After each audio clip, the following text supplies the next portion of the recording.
أسمرا كاب زمربرو ستوديو زينا RTV عزو سلامتنا بصحكم زغبركم تعزبتنا كم تمسيو ساعدنا أخيلو زينا ومسنادونا نفلم علونا نلو مع 40 كرتين ميزا استرالو زينا تات زغرب لكم صام تصنع ميكال حرقو فلما جنبك أنتو تاتو فيلم سرحتني عطات من قصتي عقد سنة مغفال قبرن كرت إن مسرات كتصالي تراكت صوتو مزخاخر غريبو أبنو زوبا صنع في مرزري دنش تصبغ وصيتي ركابلو شون فراغراو محبر حربين يطاسون كلان كناتير تازوبا دوبنا عبالاتونا يلقح عدل أما تشاتشيوم أبزينا تطوطاي تشاينا لولاونتن قزاقتاوي حدنتن حقرات كخبر تسوي عام بريطانيان هندن أب نقديم كل خالن تطان زتوكرو وعل كتيمان سراويت فرنسا سفيرو صنحت وسخ معسكر نسراويت مالي أركبو زرزر زينام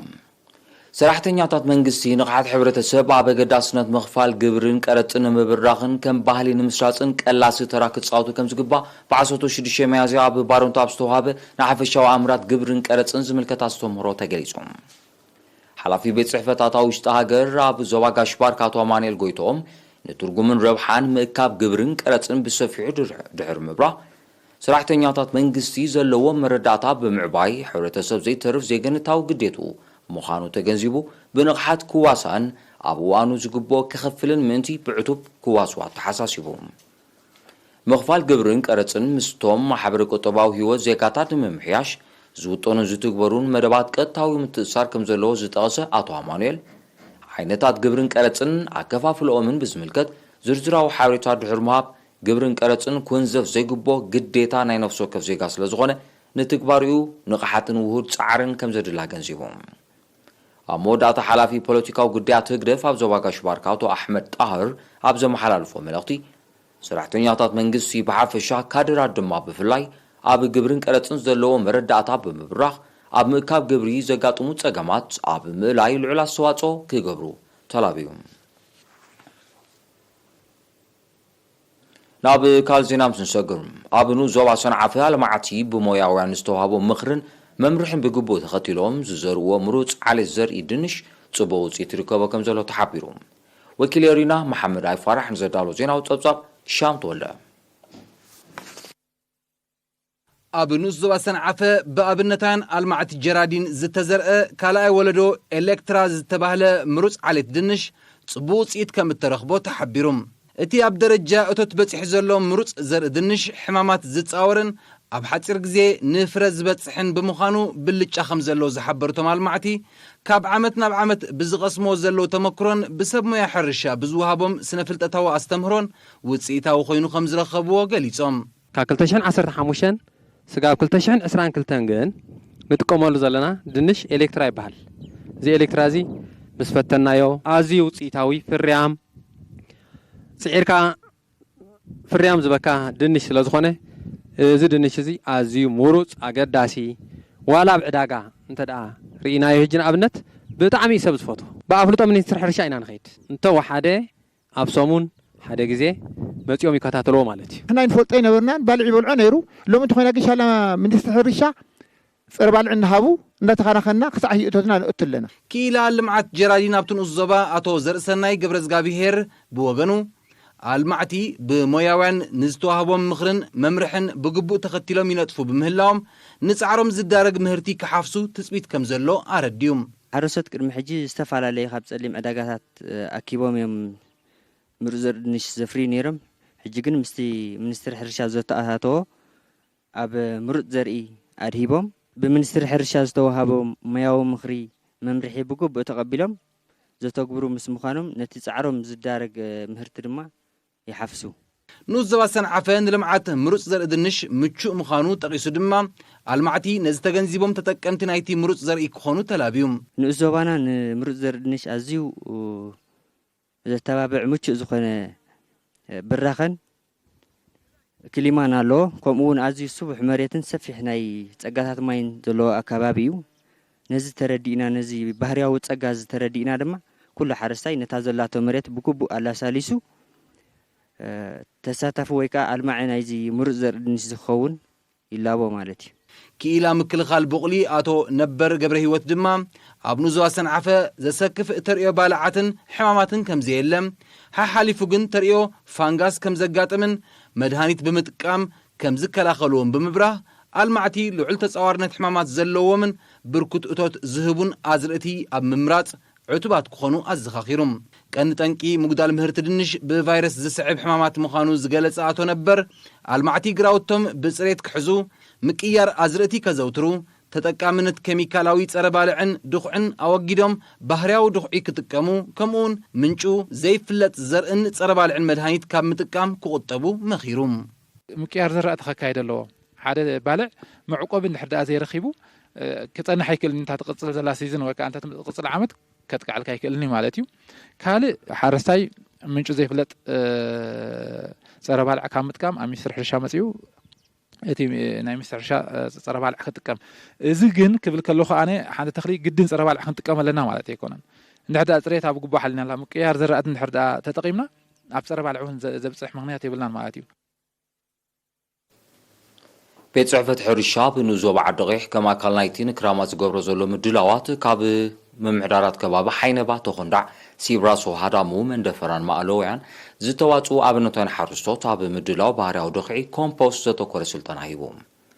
እቲ ስልጠና ገዳስነት ባህርያዊ ድኹዒ ኣብ ምህብታም ትሕዝቶ ሓመድ ሳዕቢናት ቀመማዊ ድኹዒ ኣብ ብከላ ከባቢ ከምኡውን ብግብሪ ዝተሰነየ ኣገባባት ምድላው ኮምፖስት ከም ዘጠቓልል ኣብ ቤት ጽሕፈት ሕርሻ ቲኑ ዞባ ሓላፊት ምክልኻል ብቑሊ መንእሰይ ሙንታዛ ስሞን ሓቢራ እቲ ስልጠና ንሓረስቶት ግብራዊ ተመክሮ ዘቐስምን ኣብ መዓልታዊ ንጥፈታቶም ንኽዘውትሮ ዘተባብዕን ኮይኑ ከም ተዳልወ ዝሓበረት መንእሰይ ሙንታዛ ኣብ ዝተናውሐ ግዜ ሓረስቶት ካብ ተጸባይነት ኬሚካላዊ ድኹዒ ንምግልጋል ዝዓለመ ከም ዝኾነ ሓቢራ ኣብቲ ስልጠና ዝተሳተፉ ሓረስቶት በጎኖም እቲ ትምህርቲ ብዘቐለለን ብውሕድ ወጻኢታትን ፍርያምነት ሓመድ ብምህብታም ምህርቲ ዘሰስን ስለ ዝኾነ እቲ ዕድል ንኻልኦት ሓረስቶት እውን ክወሃብ ኣዘኻኺሮም ጨንፈር ሃገራዊ ማሕበር ሓርበኛታት ስንኩላን ኩናት ኤርትራ ዞባ ደቡብ ኣብኑ ዞባ መንደፈራ ንዝርከቡ 16 ኣባላቱ 560,000 ናፋ ወለድ ዘይብሉ ልቓሕ ብምፍቃድ መነባብሮም ዘመሓይሽሉ ባይታ የመቻችእ ከም ዘሎ ገሊፆም ብ17 ሚያዝያ ብከተማ መንደፈራ ብዝተኻየደ ስነ ስርዓት እቲ ዝተዋሃበ ልቓሕ ንነፍሲ ወከፍ ተጠቃሚ ካብ 30 ክሳብ 40,000 ናፋ ምዃኑ ዝጠቐሰ ሓላፊ እቲ ጨንፈር ኣቶ ወልደ ዝግ ቴድሮስ ብውሕሉል ምሕደራ ህይወቶም ክልውጡ ትፅቢት ከም ዝግበረሎም ሓቢሮም እቲ ገንዘብ ኣብ ብሪጣንያ ዝቕመጡ ቅዱሳት ዜጋታት ዝለገስዎ ከም ዝኾነ ጠቒሱ ድማ ተረባሒ ተጠቃምነት ንኽህልዎ ተጠቀምቲ ልቕሖም ኣብ ጊዜኡ ክመልሱ ተላቢዩ ኣብ ሃገራዊ ማሕበር ሓርበኛታት ስንኩላን ኩናት ኤርትራ ሓላፊ ክፍሊ ተሃድሶን ዳግመ ምዋሃድን ኣቶ ኣብርሃም ክፍለ ጽዮን በጎኑ እቲ ዕላማ መበገሲ ገንዘብ ረኺቦም ኣብ ዘድምዕሉ ዓውድታት ተዋፊሮም መነባብሮኦም ከመሓይሹ ምዃኑ ብምጥቃስ ምትሕባር ነበርትን ምምሕዳራትን ከይፍለዮም ኣዘኻኺሩ ሓደ ካብ ተጠቀምቲ ኣብ ዝሃቦ ርእቶ ስለቲ ዝተራሕወሎም ዕድል ድሕሪ ምስጋን ተፈቒድሉ ንዘሎ ገንዘብ ነቲ በዓኹም ጀሚሮ ዝጸንሐ ምርባሕ ጥሪት ኣብ ምምዕባል ከም ዘውዕሎ ገሊፆም ናይ መወዳእታ ዜና ውሽጢ ሃገር ኣብ ኑ ዞባ ሓጋዝ ነበርቲ ምምሕዳር ከባቢ ዓድፋካይ ጥብ ዝበለት ማይ ብምዕቃብ እቶታውነት ሕርሻ ከም ንምባል ወፈራታት የካይዱ ኣለዉ ኣብ ዝሓለፈ 3 ዓመታት እኹል ዝናብ ስለ ዘይወቕዐ እቶታውነት ሕርሻ ከምቲ ትፅቢት ዝተገብረሉ ከም ዘይነበረ ዝጠቕሱ ተሳተፍቲ ካብ ፈለማዊ ወርሒ መጋቢት ጀሚሮም ትሕተ ባይታዊ ማይ ንምህብታምን ኣከባቢ ንምርጋእን ይነጥፉ ከም ዘለዉ ገሊፆም ኣካይዲ ስራሕቲ ምምሕዳር ከባቢ ኣቶ ኣድም ስዒዳይ ኣብ ዝሃቦ ሓበሬታ ዓድታት ዓዲ ፈካይ ዓዲ ቀይእ ዓዲ ቁርባን ዓዲ ስሊም ዓዲ ማናን ዓዲ ሽደልን በብከባቢዮም ይነጥፉ ከም ዘለዉ ብምሕባር መዓልታዊ 200 ጉልበት ሰብ እናወፈረ ዛጊድ 80 ሄክታር መሬት ከም ተጨረፈ ኣፍሊጦም ኣብቲ ምምሕዳር ከባቢ 600 ሄክታር ዝሕረስ መሬት ከም ዘሎ ዝጠቕሳ ማሕዳሪ ምምሕዳር ከባቢ ዓዲ ፈካይ ኣቶ ኢድሪስ መሐመድ ማሕሙድ ናይ ማሕረስ ትራክተራት ኣብ እዋኑ ክምደባሎም ተላቢዩ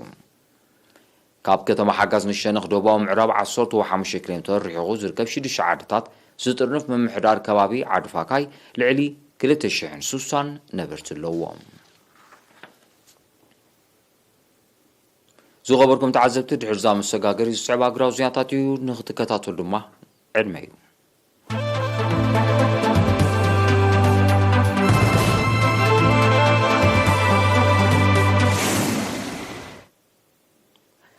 ኤር ቲቪ ምርጫውን ጌርኩም ተከታተሉ ምላኩም አዚናና ነመስገን ክቡራት ተዓዘብቲ ዜናታትና ቀጽለ ዜና ወጻይ ፕሬዚደንት ቻይና ሺ ጂንፒንግ ሉላውነትን ግዛታዊ ሓድነትን ሃገራት ክኽበር ጸዊዑ ፕሬዚደንት ፒንግ ነዚ ጻውዒት ዘቕረበት ማል 21 ሚያዝያ ኣብ ቻይና ንዝተኸፍተ ዞባዊ ዋዕላ ቦዋ ኣብ ዘመሓላልፎ ናይ ማንዛ መልእኽቲ እዩ ሃገራት ኣብ ውሽጣዊ ጉዳያት ካልኦት ንዝግበር ምትእትታው ብቐንዱ ድማ ናይ መዋዕል ዝሑል ኩናታት ተሓሳስባ ብትርክ ቃወማ ፕሬዚደንት ፒንግ ኣብ መግለጺኡ ተማዕጺኑ ብዘይካዚ ፕሬዚደንት ፒንግ ብውልቂ ይኹን ቀጽልታት ዝግበር ፖለቲካዊ ውዲት ተቐባልነት ከም ዘይብሉ ኣብታ ኣጋጣሚ ኣተሓሳሲቡ ተጠቃምነት ድርብ ዕያር እውን ክውገድ ከም ዝግባእ ዝጠቐሰ ፕሬዚደንት ፒንግ ፖለቲካውን ወተሃደራውን ዘይምቅዳው ብዲፕሎማስያዊ መገዲ ክፍታሕ ኣዘኻኺሩ ብተወሳኺ ፕሬዚደንት ሺ ጂንፒንግ ሃገሩ ኣብ ልዕሊ ካልኦት ሃገራት ዝውሰድ በይናዊ እገዳታት ብትሪ ከም ትቃወሞ ብምንጻር ካልኦት ሃገራት ኣብቲ ጉዳይ ተቃውሞን ከስማዕ ጸዊዑ ቻይና በይናዊ እገዳታት መፍትሒ ፖለቲካዊ ዘይምቅዳው ከም ዘይኮነ ብምጥቃስ ሃገራት ምዕራብ ብሓፈሻ ኣሜሪካ ድማ ብፍላይ ኣብ ልዕሊ ካልኦት ሃገራት ንትወስዶ ስጉምታት ክትቃወሞ ምጽናሓ ይፍለጥ ብሪጣንያን ህንድን ኣብ ንግዲ ምክልኻልን ጸጥታን ዘተኮረ ውዕል ከቲመን እዚ ክልታዊ ውዕል ቀዳማይ ሚኒስትር ብሪጣንያ ቦሪስ ጆንሰን ሎሚ 22 ሚያዝያ ምስ ቀዳማይ ሚኒስትር ህንዲ ናሬንድራ ሞዲ ኣብ ከተማ ኒው ደልሂ ኣብ ዘካየዶ ርክብ ተበጺሑ ዝርዝራት ናይቲ ስምዕ እኳ እንተዘይተጠቕሰ ንኽልቲአን ሃገራት ዘርብሕ ኣገዳሲ ምዃኑ ግና ገሊጸን ኣለዋ እዚ ከምዚ ኢሉ እንከሎ ብሪጣንያን ህንድን ክዝትያሉ ከም ጽንሓ ዝገለጾ ነፃ ንግዳዊ ስምዕ ኣብ መወዳእታ ናይዚ ዓመት እዚ ክኽተም መደብ ከም ዘሎ እውን ኣፍሊጠን ህንዲ ምስ ሩስያ ጥቡቕ ዝምድና ከም ዘለዋ ዝፍለጥ ኮይኑ እዚ ምስ ብሪጣንያ ከቲማቶ ዘላ ውዕል ነቲ ምስ ሩስያ ዝጸንሓ ዝምድና በኣሉታ ክጸሎ ከም ዝኽእል ተንተንቲ ይምቱ ሃገራት ምዕራብ ኣብ ልዕሊ ሩስያ ኩሉ መዳዊ ጸቕጢ ንምፍጣር ወተሃደራዊ ፖለቲካዊ ዲፕሎማስያውን ቁጠባውን ዘመተታት የካይዳ ከም ዘለዋ ይፍለጥ መንግስቲ ኣሜሪካ ተወሳኺ በይናዊ እገዳታት ኣብ ልዕሊ ሩስያ ከም ዝወሰነት ማል 21 ሚያዝያ ኣፍሊጡ ቤት ጽሕፈት ግምጃ ኣሜሪካ ኣብ ዝሃቦ መግለጺ እገዳታት ኣብ ንግዲ ምንቅስቓስን ወፍርን ኤሌክትሮኒካዊ ባጤራ ንዝነጥፋ ፋይናንስያዊ ትካላት ኩባንያታት ውልቀ ዜጋታትን ሩስያ ዒላማ ዝገበረ ምዃኑ ገሊጹ ንግዳዊ ባንክ ሩስያ ከምኡውን 40 ውልቀ ሰባት ፊናንሳዊ ሕሳባትን ኩባንያታትን ኣብ ዝርዝር ናይቲ እገዳ ሰፊሮም ከም ዘለዉ ተገሊጹ እንተኾነ ግን መንግዕሊ ሩስያ ወሲኖኖ ዘላው በይናዊ እገዳታት ነቲ ግጭት ኣብ ምፍታሕ ዘምጾ ፋይዳ ከም ዘየለ ዝሕብራ ቻይና እትርከበን ሓያሎ ሃገራት በአንጻሩ ንኣህጉራዊ ቁጠባ ብሓፈሻ ንቁጠባተን ነቲ እገዳታት ዝወሰነ ሃገራት ድማ ብፍላይ ባሉታ ጸሊዎ ከም ዝርከበን ክገልጻ ጸኒሐን ኣሜሪካ ትመርሐን ሃገራት ምዕራብ ንእገዳ ከም ቀንዲ መተግበሪ ቁጠባውን ፖለቲካውን ፖሊሲ እንጌረን ይሰርሓሉ ከም ዘለዋ ዝሕብሩ ጸብጻባት ኣብ ልዕሊ ኣህዛብ ዝተኣገዳ ሃገራት ዝፈጥሮ ማሕበር ቁጠባዊ ሽግራት ከምኡውን ቅሉላዋትን ምትፍናንን ኣብ ምንዋሕ ዘለዎ ተራ ከም ዝዛይድ ይገልጹ ሰራዊት ፈረንሳ ብሰሜናዊ ሸነኽ ማሊ ዶኪኖን ጸንሐ ራብዓይ ማዓስከርን ሰራዊት ሃገራ ረኪቦም እቲ ስጉምታ ኣካል ናይቲ ፈረንሳ ኣብ ማሊ ኣዋፊራቶን ዘላ ሰራዊት ንምውፃእ ተካይዶ ዘላ ንጥፈታት ምዃኑ እዩ ዝግለጽ ኣብ ማሊ ኣስታት 5,000 ሰራዊት ኣዋፊራ ዘላ ፈረንሳ ኣቐዲማ ኣብ ጥንታዊት ከተማ ቲምቡክቱን ካልእ ከባቢታትን ዝነበረ 3 ማዓስከራት ከም ዘረከበት ጸብጻባት ይረዱ መንግስቲ ማሊ ኣብ መሬቱ ሰፊሩ ዘሎ ሰራዊት ፈረንሳ ክወፅእ ድሕሪ ምእዛዙ ፈረንሳ ክትወፅእ ምዃና ኣብ ዝሓለፈ ወርሒ ለካቲት ምሕባራ ይዝከር ይኹን እምበር ፈረንሳ ህላዊኣ ኣብ ካልኦት ሃገራት ዞባ ሳሕል ክቕጽል ምዃና ገሊጻ ዘላ ኣብ ዞባ ምዕራብ ኣፍሪቃ ብሓፈሻ ዞባ ሳሕል ድማ ብፍላይ ዝካየድ ዘሎ ግዳማዊ ወተሃደራዊ ምትእትታው ንጸጥታዊ ዘይምርጋእ ናይቲ ከባቢ መሊሱ ከም ዘጋደዶዮም ናይ ቀረባ ተዓዘብቲ ይዝጠቕሱ ጸጥታዊ ብድሆታት ናይቲ ዞባ ብውህደት ኣባል ሃገራት ክምከት ከም ዝኽእል ኪላታት ክገልጹ ጸኒሖም እዮም ኣብ 2021 ናብ ሃገር ኤውሮፓ ሳዕብናት ክሊማዊ ነውፂ ኣብ ውሽጢ ዝሓለፈ 30 ዓመታት እቲ ዝኸፍእ ምንባሩ ጸብጻባት ኣከባቢ ሓቢሮም ብመሰረቶም ጸብጻባት ኣብታ ሃገር ኣብ ክራማት ናይ ዝሓለፈ ዓመት መጠን ሙቐት ካብቲ ንቡር ብገምጋም ብኣስታት 1 ዲግሪ ሴንቲግሬድ ከም ዝወሰኸ እዚ ድማ ንባርዕ መሮር ማዕበላዊ ዋዒ ዕለቕልቕን ካልእ ባህርያዊ ሓደጋታትን ከም ዘጋረዶ ኣፍሊጡ ኣብ ገለ ሃገራት ኤውሮጳ መጠን ሙቐት ናብ 49 ዲግሪ ሴንቲግሬድ በፂሑ ምንባሩ ኣብቲ ጸብጻብ ተጠቒሱሎም ብዘይካዚ ኣብቲ ዓመት መጠን ትፋ በከልቲ ጋዛት እውን ክብ ከም ዝበለ እቶም ጸብጻባት ሓቢሮም ብደረጃ ዓለም ዝሓለፈ 7 ዓመታት ዝለዓለ መጠን ሙቐት ዝተመዝገበለን ምንባርን ይጥቀስ ብንጥፈታት ደቂ ሰብ ዝስዕብ ክሊማዊ ምምዝባል ክሰራታቱ በብዋኑ እናወስኸ ይመጽእ ከም ዘሎ ኪላታት ይሕብሩ መንግስቲ ቻይና ኣብ ሓምላይ ትሑት ትፋ ካርቦን ዘለዎን መስርዕ ቁጠባዊ ዕቤት ይደፍእ ከም ዘሎ ሓቢሩ በዚ መሰረት መጠን ትፋ ካርቦን ክሳብ 2030 ናብቲ ዝተሓተ መጠን ክወርድ ኣብ 2060 ድማ ካብ ትፋ ካርቦን ነፃ ዝኾነ ቁጠባ ንምውናን ዘኽእል ስጉምቲ ኣብ ምውሳድ ከም ዝርከብ መንግስቲ ቻይና ኣፍሊጡ ፍርያት ሓምላይን ትሑት ትፋ ካርቦን ዘለዎ ንብረት ብልዑል ናሃሪ ወሲኹ ከም ዘሎ ዝጠቐሱ ስታቲስቲካዊ ጸብጻባት ቻይና ቀዳማይ ረብዒ ዓመት 2022 ምስ ተመሳሳሊ እዋን ናይ 2021 ብምንጻር መጠን ፍርያት ብተተካይ ፀዓት ዝንቀሳቐሳ ተሽከርከርትን ጽላታት መመንጨዊ ፀሓያዊ ፀዓትን በቅደም ተኸተል ናይ 140.8 24.3 ሚእታዊት ዕቤት ከም ዘመዝገበ ይሕብሩ ማዕረማዕሪኡ ምርኮሳ ህዝቢ ቻይና ኣብ ከም ፀሓያዊ ንፋሳውን ኒውክለሳውን ምንጭታት ንጹህ ፀዓት ብ0.8 ሚእታዊት ከም ዝዓበየ ኣብቲ ጸብጻብ ሰፊሩሎም መንግስቲ ቻይና ትፋ በከልቲ ጋዛት ንምጉዳል ተረድትን ብናይ ግዜ መቓን ዝተቐየዱን ፖሊሲታት የተግብር ከም ዘሎ ክገልጽ ምጽንሑ ይፍለጥ እንተኾነ ግን ሓንቲ ካብተን ዝለዓለ ትፋ በከልቲ ጋዛት ዝምዝገበለን ሃገራት ዝኾነ ቻይና ተወስዶ ዘላ ስጉምታት ኣኻል ከም ዘይኮነ ዝሕብሩ ኪላታት ተዓውዲ እታ ሃገር ካብ ትፋ በከልቲ ጋዛት ነፃ ክትከውን ኣውፅኣቶ ዘላ ናይ ግዜ መቓን ክትሕፅርዮም ዝጽውዑ ዘለዉ ትማሊ 21 ሚያዝያ ኣብ ከተማታት ማዛርኣ ሸሪፍን ቆንዱስን ናይ ኣፍጋኒስታን ብዝተፈጸመ መጥቃዕታት ቦምብ ብውሕድ 22 ሰባት ከም ተቐትሉ ንሰመዝ ጥዕናታ ሃገር ብምጥቃስ ማዕከናት ዜና ኣቃሊሐን በታ ኣብ ከተማ ማዛርኣ ሸሪፍ ኣብ መስጊድ ዝተፈጸመን ሽበራዊ ጉጅለ ዳዕሽ ሓላፍነት ዝወሰደሉ መጥቃዕቲ ብውሕዱ 11 ሰባት ከም ተቐትሉን ዝሓበሩ ሰመዝ ጥዕናታ ከተማ ሁስያት ዝርከቦ ማስታት ሱሳ ከም ዝቐሰሉ ሓቢሮም ልዕሊ 30 ካብ ዝቆሰሉ ሁስያት ብምዃኖም ቁፅሪ ግዳያት ክዛይድ ከም ዝኽእል እዩ ተኣሚቱ ዘሎ ኣብ ከተማ ቆንዱስ ንሰራሕተኛታት መንግስቲ ጣሊባን ዕላማ ዝገብረ ኣብ ሞተር ብሽክለታት ዝተጻወደ ቦምባ ብምፍንጃር ዝተፈጸመ መጥቃዕቲ እውን ብውሕዱ 11 ሰባት ከም ተቐትሉ ዝሕብሩ ጸብጻባት ቆልዓ ሰበይቲ ዝርከቦም 18 ሰባት ከም ዝቆሰሉ እውን ገሊጾም ኣለዉ ዛጊድ ናይዚ ኣብ ከተማ ቆንዱስ ዝተፈጸመ መጥቃዕቲ ሓላፍነት ዝወሰደ ኣካል እኳ እንተዘየለ ሽበራዊ ጉጅለ ዳዕሽ ቀዳማይ ጦርጦር ምዃኖም ሰመዝታ ከተማ ዝሕብሩ ዘለዉ እዚ መጥቃዕታት እዚ ነቲ ብ19 ሚያዝያ ኣብ ምዕረባዊ ሸነኽ ከተማ ካቡል ኣብ ቤት ትምህርቲ ዝተፈጸመን ህይወት 6 ተምሃሮ ዘቐዘፈን መጥቃዕቲ ቦምብ ስዒቡ ይፍጸም ብምህላው ንጸጥታዊ ስጋት ኣፍጋናውያን ከም ዘዕረገዮም ምስቲ ሃገር ቅርበት ዘለዎም ተንተንቲ ዝሕብሩ ኣብ ኣፍጋኒስታን ተኸሲቱ ዘሎ ጸጥታውን ወታደራውን ቅልውላው ሳዕቤ ናይቲ 20 ዓመታት ኣብታ ሃገር ዝተኻየደ ግዳማዊ ወታደራዊ ምትእትታው ምዃኑ ዝግለጽ ምምሕዳር ፕሬዚደንት ጆ ባይደን ኣደስኪሎ ንዝርከብ ልዕሊ $7 ቢልዮን ሃገራዊ ትሕጂ ኣፍጋኒስታን ንመካሓሓዚ ሽበራዊ ጉጅለ ኣልቃዒዳ ዝፈጸሞ መጥቃዕቲ ክውዕል ዝሃቦ በይናዊ ውሳነ እውን ንማሕበር ቁጠባዊ ህይወት ኣፍጋናውያን ካብ ዘጋድዱ ምዃኑ ዝሕበር ናይ መወዳእታ ዜና ወዲ 100 ዓመት ብራዚላዊ ናይ ዕድመ በዓል ጸጋ ንዝነውሐ ዓመታት ኣብ ሓደ ትካል ዝሰርሐ ተባሂሉ ኣብ መዝገብ ክብረ ወሰን ሰፊሩ እዚ ናይ ዕድመ በዓል ጸጋ ን84 ዓመታት ኣብ ሓደ ትካል ተቖፂሩ ብምስርሑ ኣብ መጽሓፍ ጊነስ ክሰፍር በቂዑ ዘሎ እዚ ዋልተር ኦርትማን ዝተባህለ ተቐማጢ ከተማ ብሩስኪ ኣብታ ስራሕ ዝተቖፀረላ ፋብሪካ መፍርዕ ዓለባ ብዝተፈላለየ ጽፍሕታት ስራሕ ከም ዝዓየን ገና ይቕጽል ከም ዘሎን ተገሊጾም ንሱ ንክንድዚ ዓመታት ኣብ ሓደ ኩባንያ ክሰርሕ ካብ ዝደረኹ ምኽንያታት ክገልጽ እንከሎ ነቲ ስራሕ ዘለዎ ፍቕሪ ከም ዝኾነ ሓቢሮም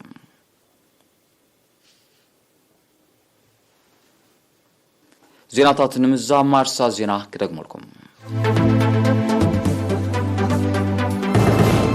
ሰራሕተኛታት መንግስቲ ኣገዳስነት ምኽፋል ግብርን ቀረፅን ንምስራዝ ቀላሲ ተራ ክጻወቱ መዘኻኸሪ ቀሪቡ ኣብ ዞባ ሰንዓፈ ምሩፅ ዘርኢ ድንሽ ጽቡቕ ውፅኢት ይርከበሎ ጨንፈር ሃገራዊ ማሕበር ሓርበኛታት ስንኩላን ኩናት ኤርትራ ዞባ ደቡብ ንኣባላቱ ናይ ልቓሕ ዕድል ኣመቻችዩ ኣብ ዜናታት ወጻኢ ቻይና ልኡላውነትን ግዛታዊ ሓድነትን ሃገራት ክኽበር ፀዊዓ ብሪጣንያን ህንድን ናብ ንግዲ ምክልኻልን ጸጥታን ዘተኮረ ውዕል ክኪመን ሰራዊት ፈረንሳ ሰፊሮ ፀንሐ ተወሳኺ መዓስከር ንሰራዊት ማሊ ኣረኪቡ ዝኸበርኩም ተዓዘብቲ ንለዎም ሸስተዳሎ ዜናዊ መሰናዶ ኣብዚ ይፍፀም ስለምክታልኩም ኣዝየ መስግን ተኸታታሊት ፍርዲ መሬት መበል 23 ክፋለ ስዒባ ተቐርብያ ብወገነይ ግን ሰላም